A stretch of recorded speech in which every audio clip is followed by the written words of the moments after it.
Mirasee. So I think we need to disabuse ourselves of this idea that when people are analyzing us, they're analyzing our credibility. That's not the first thing they're looking at. Hello, I'm Melinda Cohan, and you're listening to Just Between Coaches. I run a business called the Coaches Console, and we're proud to have helped thousands of coaches create profitable and thriving businesses. This is a podcast where we answer burning questions that newer coaches would love to ask a more experienced coach. As a new coach and business owner, you're faced with that uneasy feeling of, oh geez, I've got no clue what I'm doing. You look at other coaches that are doing great in their business. They all seem confident and assured. It's easy to feel that you need to be a big deal before you'll be taken seriously. But that's a trap.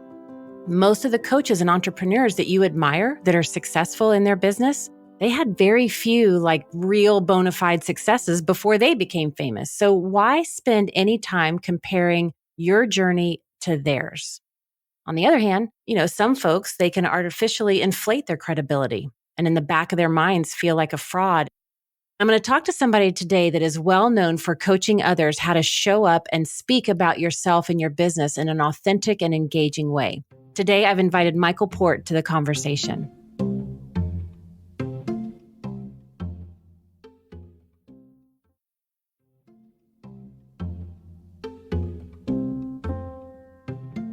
Michael is the co-founder and CEO of Heroic Public Speaking and founder of Book Yourself Solid. He's a New York Times and Wall Street Journal best-selling author of several books, including Book Yourself Solid and Steal the Show. He's also the host of the podcast show, Steal the Show with Michael Port. And he was my business coach in the early days of our business. Welcome, Michael. Thank you for having me. Michael, I'm so excited to have you on the show. And before we dive into our topic today, would you mind sharing a little bit of your background and how you started Heroic Public Speaking? Well, starting Heroic Public Speaking was actually pretty easy because I'd been pretty far along in my entrepreneurial journey at that point. I started actually in 2003 with nothing. I mean, absolutely nothing. I had no idea what I was doing. I just want to be really clear about that. And I spent a couple of years trying to figure it out. Eventually, I published my first book in 2006 called Book Yourself Solid. And that's what I spent the first decade focused on. I wrote a number of other books during that period of time, but most of the work I was doing was Book Yourself Solid related. And now Matthew Kimberly runs that business. He took it over a few years ago when in 2014, my wife and I, Amy Port, started Heroic Public Speaking. And I was able to ramp that up quite quickly, in large part because I already had an audience and clients from the work I had done with Book Yourself Solid. I listened to your introduction, and I think, you hit the nail on the head. It can be really disheartening to compare yourself to people that have been doing the thing you want to do for 10 or 20 years. It's not really an appropriate comparison. It would be like a college basketball player at a Division III school comparing themselves to a professional athlete. And they're not comparable. They've just had very different experiences. So I think it's just dangerous. And I know I did it at the beginning, and it always felt a little demoralizing.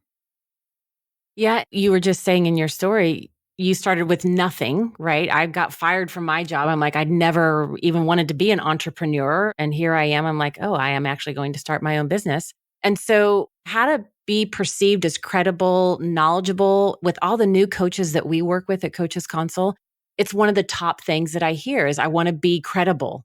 I want to feel credible. And it can get ugly fast in their minds. What do you think is really going on? Why do they do that comparison?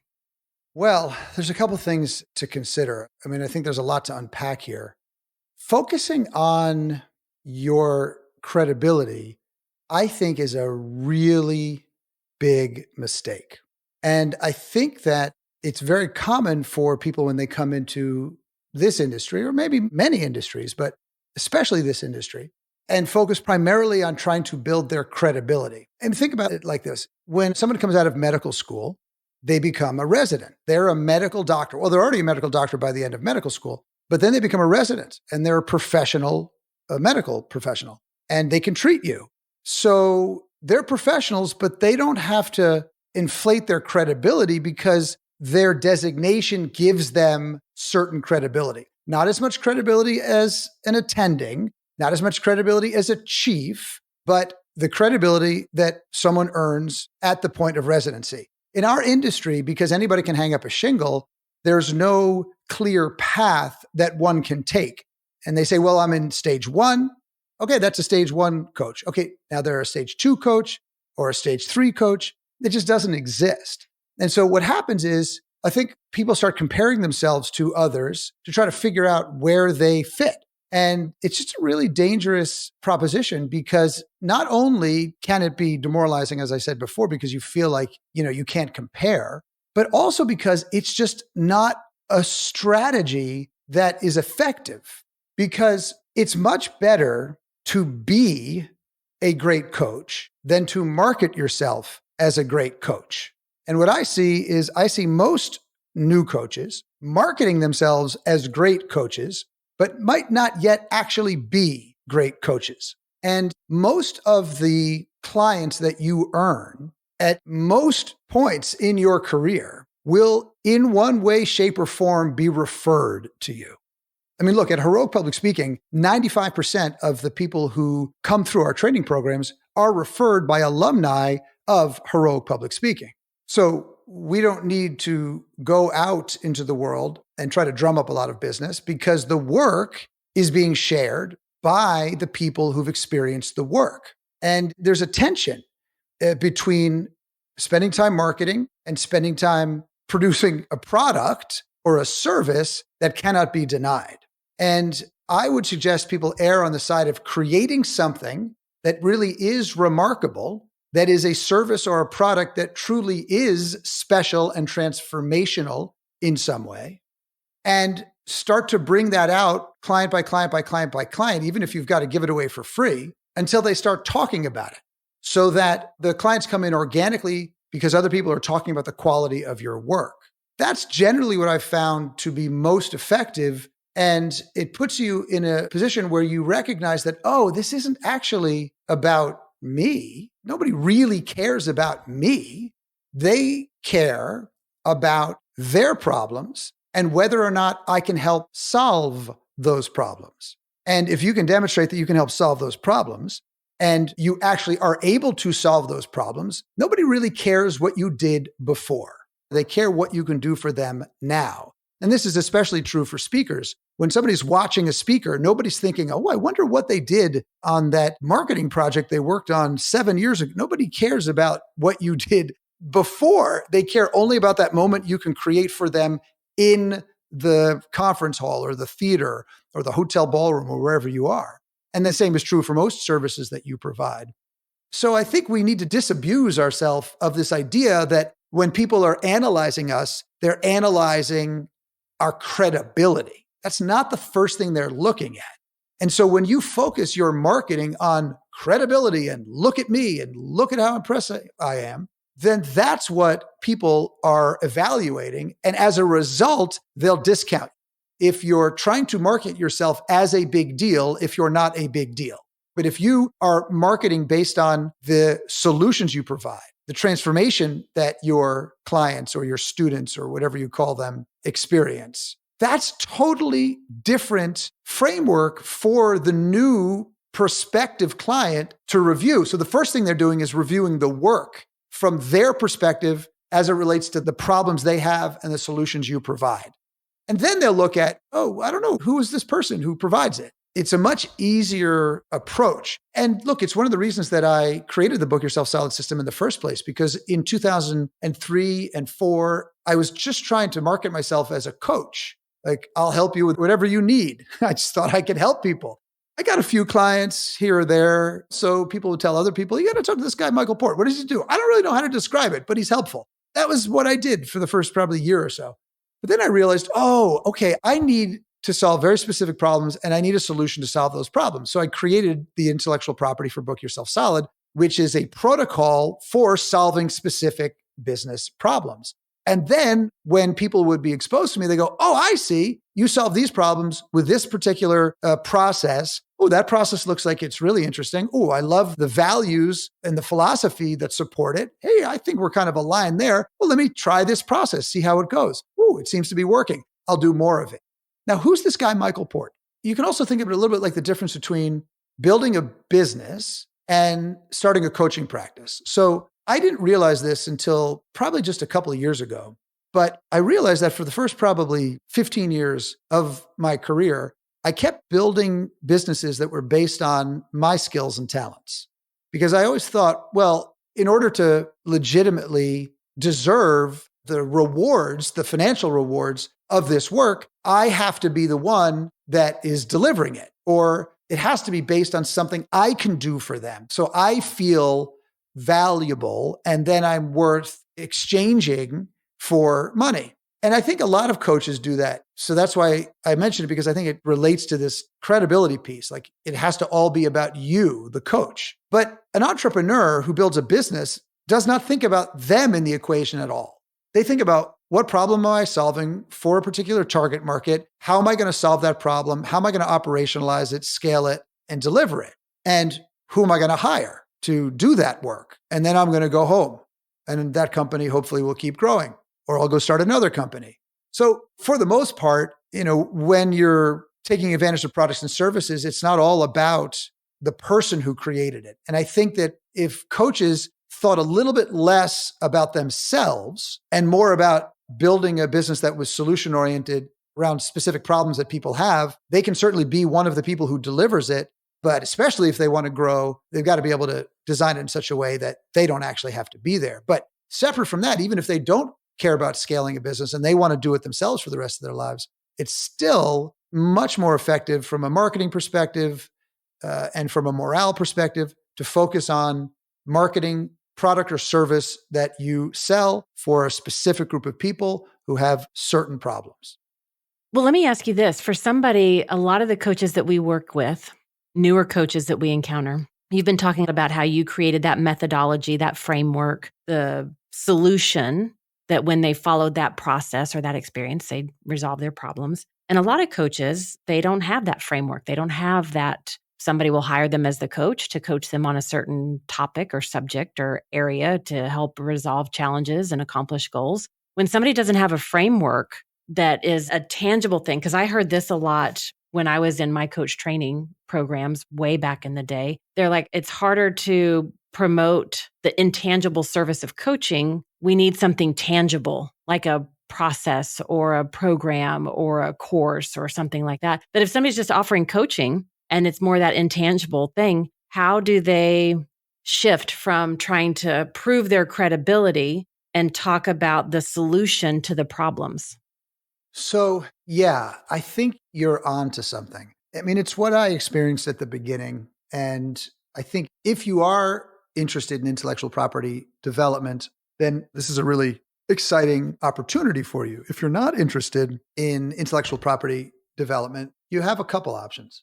You can certainly license somebody else's intellectual property. There's a lot of organizations out there that do it. We've certified Book Yourself Solid coaches for a decade. We don't do it at Heroic Public Speaking at present. We get requests regularly every week to offer certifications so other people can teach it. But there's a lot of really great organizations that create intellectual property and give you the opportunity to license it. So then you do have a specific solution that you can sell. And I think in the early stages of your development as a coach, it is a really great idea to consider that, because it's a great way to launch your career. You might spend the first couple of years leveraging the brand name of that particular intellectual property so that you build up a reputation, you build up confidence, you build up a network and contacts. And then you might decide, after that to go out and either develop your own intellectual property or just go to more standard coaching without using the other organization's intellectual property. So that is a nice way, I think, to get going. But if you do want to do coaching that doesn't use processes or methodology for change, I think it's harder. This is, of course, anecdotal. This is my opinion. I don't think there's one way to do this, and everybody is going to carve their own path, and no two paths are going to be exactly the same. What I've seen, however, over the years is the folks who do the more traditional coaching just through conversations sometimes have a slower time, have a harder time building a practice, unless they're incredibly social and are always out there networking and have a certain ability to get people to say yes, even when they don't know exactly what they're saying yes to, you can do it. And then, of course, when you deliver the work, if it's great, then they'll be satisfied and they'll talk about it.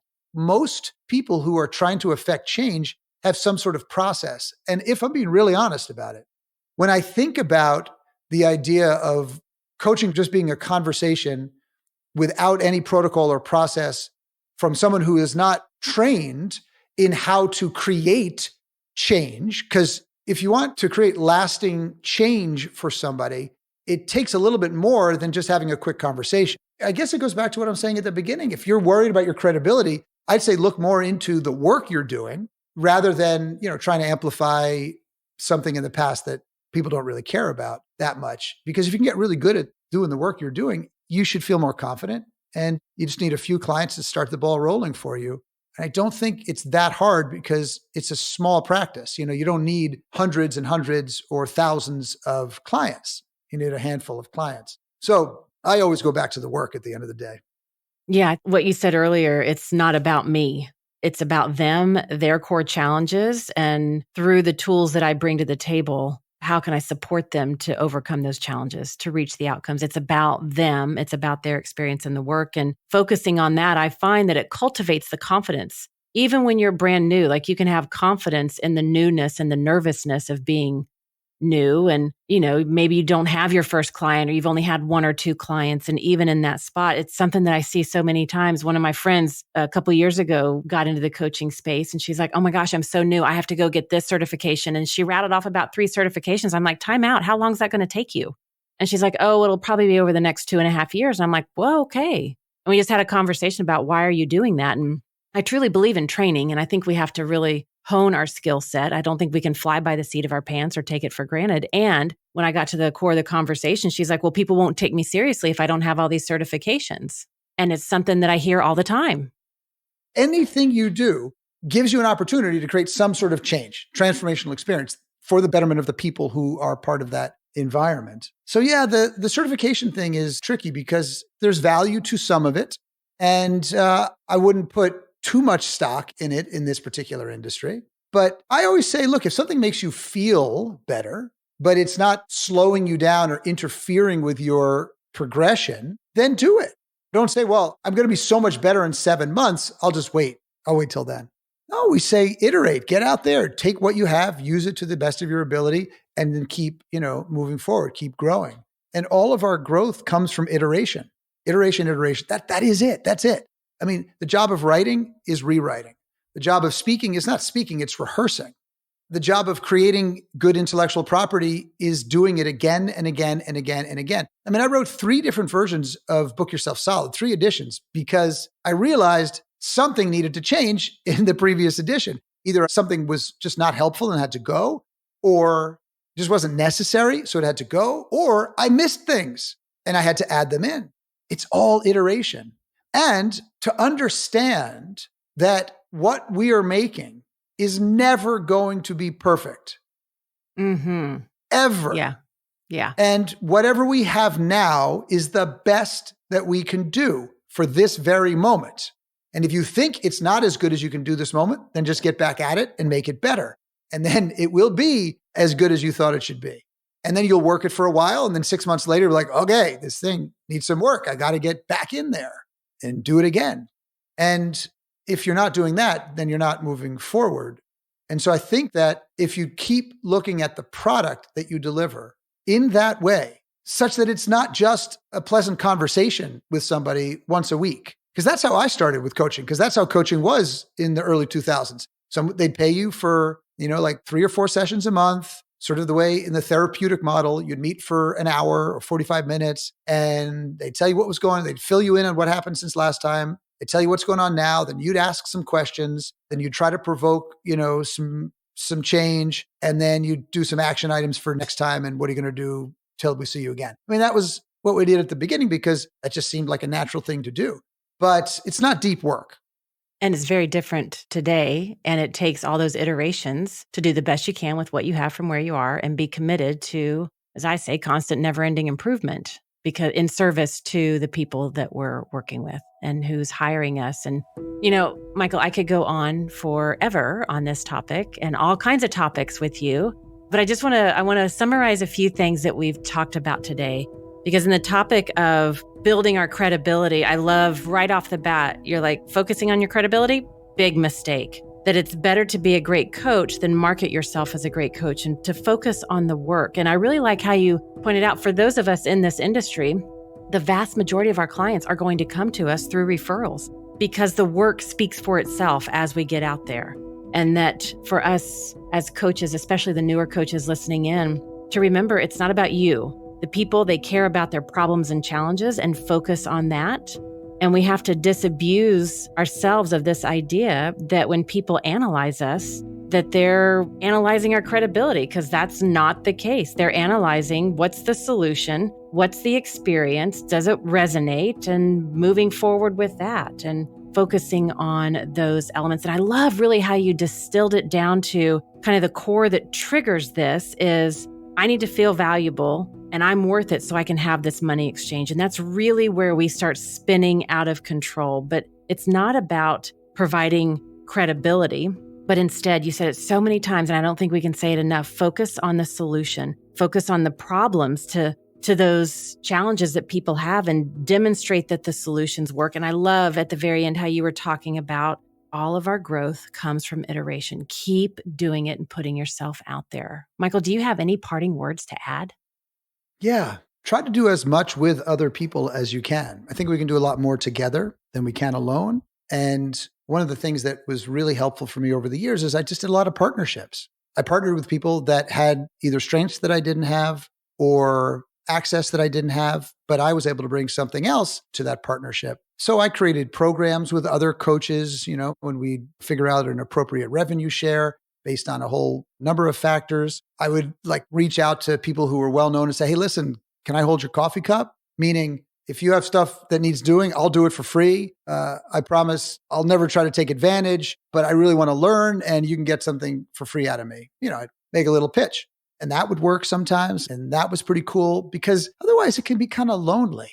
And finally, I'd say this, just be careful who you get into a clique with when you move into a new arena. Just make sure that the people you're spending time with in the industry are people who are really doing deep work and not getting caught up in excuses, but are moving just a little faster than you are so that helps move you along as well. So I just keep an eye on that, I'd say. I love it. Thank you for listening to this episode of Just Between Coaches. And also a big thank you to Michael for this incredible conversation about how to be credible as a coach or not actually focus on credibility at all. And you can find out more about him at heroicpublicspeaking.com. That's heroicpublicspeaking.com. Michael, thank you so much for coming to the show. You're very welcome. It was my pleasure. I'm Melinda Cohan, and you've been listening to Just Between Coaches. Just Between Coaches is part of the Mirasee FM podcast network, which also includes such shows as Making It and Soul Savvy Business. Cynthia Lamb produced this episode, Michi Lantz assembled the episode, and Danny Eny is our executive producer. Post-production was by Post Office Sound. If you want to listen to upcoming great episodes on Just Between Coaches, please follow us on Spotify, Apple Podcasts, or wherever you're listening right now. And if you like the show, please leave us a starred review. It's the best way to help us get these ideas to more people.